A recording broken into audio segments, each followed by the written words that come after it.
Apa kata Rasulullah SAW dalam satu hadis? Nawwiru qulubakum bil ju'. Sinari hati kalian dengan lapar. Sinari hati kalian dengan lapar. Lapar itu definisinya tidak terlalu kenyang, makan hanya sesuai dengan kebutuhan saja, untuk niat beribadah saja. Jangan terlalu berlebihan. Ya, satu piring makannya, di menit pertama, menit kedua satu piring lagi, di menit ketiga satu piring lagi, itu 3 piring namanya. Ya, ya. Satu piring yang secukupnya. Kita masing-masing berbeda porsinya. Mungkin ada yang sudah cukup dengan 1 centong, tapi ada yang cukup 2 centong. Ya sudah. Tapi kalau berlebihan, ya, itu yang kita sedang menggelapkan hati kita. Kalau kita ingin menyinari hati kita, kurangi konsumsi makanan.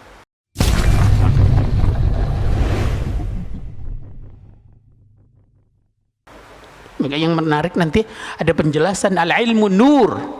Ilmu itu cahaya. Cahaya itu, sifat dari cahaya itu hanya butuh lubang yang kecil saja, dia bisa masuk. Hanya butuh lubang yang kecil. Maka ketika kita mendengarkan ilmu seperti ini, buka hatinya, kecil aja bisa masuk. Tapi kita menutup hati kita, apalagi tertutup dengan sendirinya gara-gara hati kita keras, gara-gara hati kita tidak ada cahayanya, ya ilmu itu tidak akan menjadi cahaya. Dengar ilmu tiap hari tapi tidak merubah apa-apa, itu ada masalah. Maka sebagian penjelasan nanti, kenapa pesantren-pesantren besar itu jauh dari mana-mana, ada yang di dekat gunung, ada yang di pelosok gitu ya, tapi orang dari mana-mana bisa datang ke situ. Kenapa? Karena ada sifat ilmu di situ. Cahaya itu dia akan menembus kemana saja, ke hati semua orang. Di tempat yang jauh sekalipun dia bisa tembus, padahal nggak pakai iklan, nggak pakai apa. Kalau peradaban rohani ya harus diiklankan, harus pinggir jalan, harus di tempat yang strategis. Tapi kalau peradaban ilahi, peradaban rohani, nggak butuh iklan, datang sendiri orang dari mana-mana. Ini yang penting, kita perlu tiru dari apa yang sudah dituliskan oleh para ulama, yang disampaikan oleh para ulama dalam menjelaskan peradaban rohani, peradaban ilahi, dan peradaban akhlaki yang diajarkan oleh Rasulullah sallallahu alaihi wasallam. Para jemaah yang dimuliakan oleh Allah, mari kita dengarkan sekarang bagaimana poin-poin penting yang disampaikan oleh Rasulullah sallallahu alaihi wasallam dalam membangun peradaban rohani ini.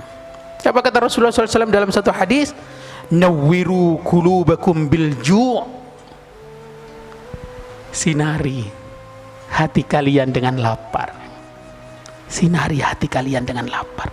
Lapar itu definisinya tidak terlalu kenyang, makan hanya sesuai dengan kebutuhan saja, untuk niat beribadah saja. Jangan terlalu berlebihan. Ya, satu piring makannya, di menit pertama, menit kedua satu piring lagi, di menit ketiga satu piring lagi, itu 3 piring namanya. Ya, ya. Satu piring yang secukupnya. Kita masing-masing berbeda porsinya. Mungkin ada yang sudah cukup dengan 1 centong, tapi ada yang cukup 2 centong. Ya sudah. Tapi kalau berlebihan, ya, itu yang kita sedang menggelapkan hati kita. Kalau kita ingin menyinari hati kita, kurangi konsumsi makanan.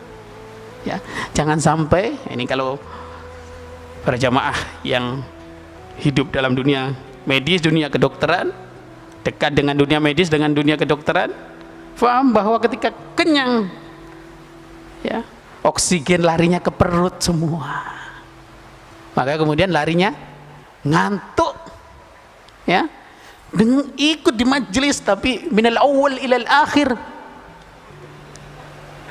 dari awal sampai akhir, ya, terpejam di pojokan begitu ya. Untung nggak ada yang videoin. Kalau ada yang videoin, diviralkan, berbahaya itu, ya. Maka adanya di dalam majelis supaya kita betul-betul mendapatkan manfaat, mengunduh sesuatu yang bermanfaat di situ, hadir. Jangan terlalu kenyang. Kalau mau berangkat ke masjid, jangan makan dulu. Jangan makan dulu. yang berlebihan, sekedar boleh, tapi jangan makan dulu. Ya. Ini penting sekali kita fahami betul bagaimana Rasulullah SAW mengajarkan peradaban rohani, peradaban ilahi, peradaban akhlaki. Poin pertama yang diajarkan di hadis ini, sinari hati kalian dengan al-ju', lapar. Jangan berlebihan dalam mengkonsumsi makanan, supaya apa? Supaya hati kita tersinari. Kenapa Rasulullah SAW mengatakan ini, dan apakah ada buktinya ini ada manfaatnya? Kita perlu melihat beberapa fakta. Peperangan dalam Islam itu peperangan yang besar-besar, bahkan peperangan yang pertama kali, yaitu perang Badar, itu terjadi pada bulan Ramadan di siang hari saat lapar. Saat lapar, menang. Dalam beberapa futuhat, pembebasan wilayah, ya, ke Andalus, kemana saja. Kalau kita baca sirah nabawiyah, kita baca sirah sahabat, itu dilakukan pada bulan puasa. Khalifah pertama Abu Bakar As-Siddiq itu juga membangun peradaban dengan tidak berfoya-foya, tidak berlebih-lebihan, tidak menghambur-hamburkan uang rakyat, ya, murni menjaga itu dengan memperbanyak lapar. Apalagi Umar bin Al-Khattab takut sekali. Bahkan yang disampaikan Umar bin Al-Khattab dalam beberapa penjelasan di sirah sahabat, beliau itu tidak pernah makan dengan dua lauk. Dengan dua lauk, nggak pernah. Katakan kalau dalam bahasa kita nasi sama tempe, udah, nggak ada lagi yang lain. Nggak pernah tambahin macam-macam. Ya. Kita kalau di restoran yang you can eat, ya, apa saja dihajar. Di kondangan apa saja dihajar. Di rumah sendiri bahkan, ya, hajar semua. Ya, tempe ada, ayam goreng ada, perkedel ada, ya, rendang ada, oseng-oseng ada, semua. Ya, sebetulnya yang makan sih enak, ibu-ibu yang masak, yang menderita kalau sekali. Tapi tiap hari ibu-ibu katanya penderitaannya adalah bukan nggak mau masakin, tapi bingung mau masak apa. Tiap hari pasti nanya, masak apa papa, masak apa. Jangan memberi penderitaan berlebih kepada ibu-ibu. Kalau ditanya masak apa, sudah yang ada saja, seperti Rasulullah SAW. Kalau nggak ada masakan, puasa. Enak ini diucapkan, tapi susah dilakukan. Nawwiru qulubakum bilju. Lanjut lagi, yang kedua, wajahidu anfusakum bilju'i wal atas. Apa itu maknanya? Maknanya adalah perangi hawa nafsu di dalam diri kita. Kalau di sini bahasanya di dalam diri kalian. Dengan apa? Lapar dan dahaga. Jangan terlalu banyak minum. Ya, yang sudah kena diabetes tahu kan? Ya, banyak minum, apalagi yang manis-manis, berbahaya sekali. Lapar, konsumsi yang berlebihan terhadap satu makanan itu juga berbahaya sekali.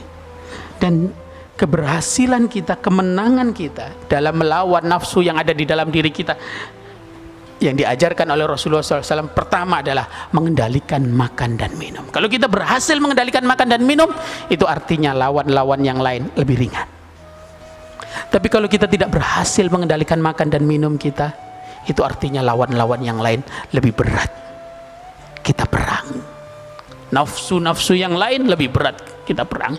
Nafsu untuk terkenal, nafsu untuk menjabat, nafsu pengen dihormati, itu nafsu semua. Kalau ke makanan, ke minuman saja kita tidak berhasil, ke tidur saja tidak berhasil, apalagi ke yang lain. Kalau ini kan terkait dengan diri kita.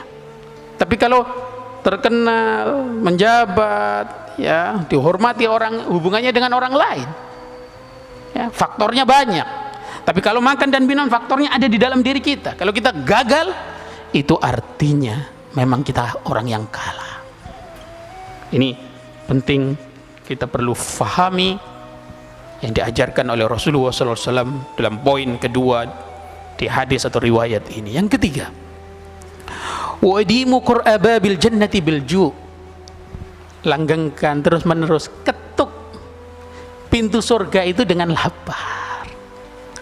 Ya, Nanti akan ada penjelasan-penjelasan kenapa lapar itu begitu berbahaya, begitu ditekankan, kenyang itu begitu berbahaya, begitu ditekankan oleh Rasulullah SAW, hati-hati jangan terlalu kenyang, jangan terlalu berlebihan dalam makan, melebihi batas kebutuhan fisik kita, batas kebutuhan energi kita yang kita pakai untuk beribadah, yang kita pakai untuk bekerja dan lain sebagainya. Nanti ada penjelasannya, ya. Kita ketuk bil jannah. Kenapa mengetuk pintu surga itu dengan lapar? Karena dengan lapar kemudian kita bisa konsentrasi kita dalam beribadah itu lebih tinggi. Nanti manisnya ibadah itu kita rasakan saat kita lapar, saat perut kita tidak terlalu kenyang.